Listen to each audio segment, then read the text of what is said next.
Hey guys, Gian here of Gadget Pilipinas, and today we're here at the last day, or actually the last day of the business day of the Tokyo Game Show 2018. And one of the things that we noticed is there's a lot of mobile game titles, di ba Jam? By the way, Jam Online of Jam, Chat of JamOnline.ph here. Jam, you mentioned earlier when we were discussing about ang daming mobile games ngayon. No? In fact, when we first stepped into the hall, nakita natin na merong Google Play logo. What can you say about this? Well, last year, Google doesn't even have a presence here last year. This year, meron tayong Google Play na logo. It's actually a gacha. So, actually, hindi lang yung logo na yun yung nagpa, ano dun eh. It's actually a game. Yung malaking Google Play logo is actually gacha game siya. And, meron mga certain points dito or certain booths na may Google Play logo and may QR code. And every time you scan the QR code, meron kang makukuha na corresponding points, and once you reach 100 points, pwede mo siyang i-redeem and ipapalit para makakuha ka ng libreng gacha. But you gotta use your mobile phone for you to be able to participate into that mini game. Yes, actually kailangan mong gamitin yung phone mo, and actually browser lang eh, or application if you have the application. Pero yun nga, scan mo lang, automatic points na sa'yo, pakita mo, redeem, yun na. So Right. it's really cool. Okay, so yeah, yes, no, there's a huge presence of Google Play here, and a lot of mobile games are in the halls. In fact, nagkalat sila even from AAA publishers. So like you have Konami, ang dami. Actually, halos lahat yata meron. Even Square Enix they already have their own app, no? A Square Enix app there at the halls. And you know, more and more games when you check out all the games that are being presented here, they would all require a lot of processing and GPU power. That's No? true, And that's I think as a mobile gamer, well, there's even a huge hall there dedicated for PUBG Mobile. How important is this with you, Jam? Yeah.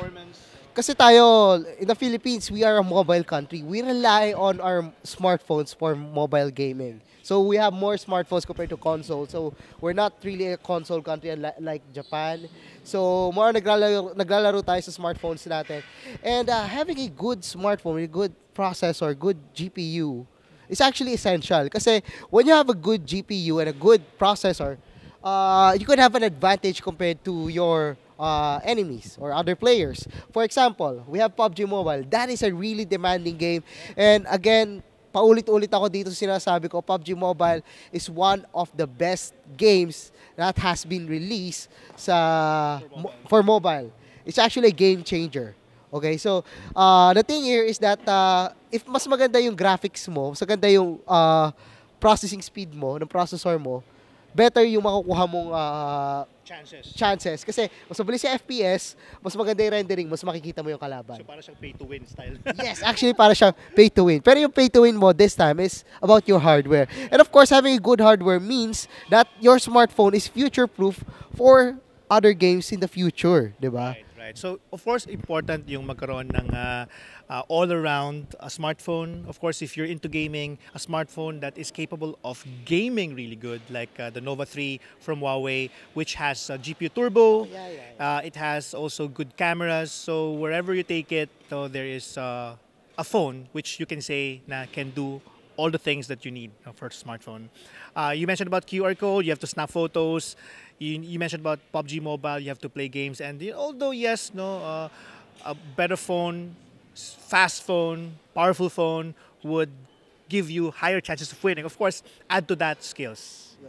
And so, all right. So yeah, if ever no, you're getting yourself a smartphone in the future, do consider getting a smartphone with really good CPU and GPU. Most Filipinos, sabi nga nila, no, nagugulat ng ibang mga bansa kasi we Filipinos are very particular with CPU and GPU. But in other countries, hindi daw ganun eh. Ano lang sila, basta good smartphone, maganda tignan, okay na.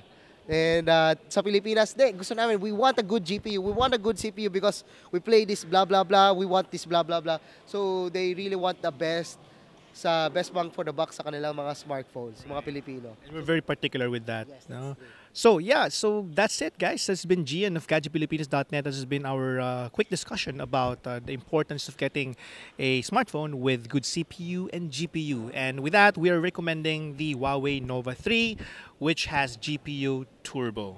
So if you want to play games like PUBG Mobile, you go get that kind of smartphone because not guaranteed, but at least that gives you the chance of better gameplay and better chances of winning. I can say that it's guaranteed. Kasi I've used game bench before and it jumped more than 10 frames per second after I used GPU Turbo. So it's really essential that you have a 40 frames per second in PUBG Mobile because if you're on 30, minsan hindi mo agad makikita yung kalaban. Pero when you're on 40, it's a really big advantage compared to other players that doesn't have that ultra frame rates. Yeah, so enjoy with the Kirin 970. Thank you so much for your insights, Jam. Again, this has been Gian of GadgetPilipinas.net. Special thanks to our brand sponsors for our trips here at the Tokyo Game Show 2018. We have, of course, Huawei Philippines. Yes, they are a sponsor of this video, and of course, also of this trip. We also have PLDT, Home Fiber, and also Smart Communications, and of course, let's not forget Cherry Mobile. Okay.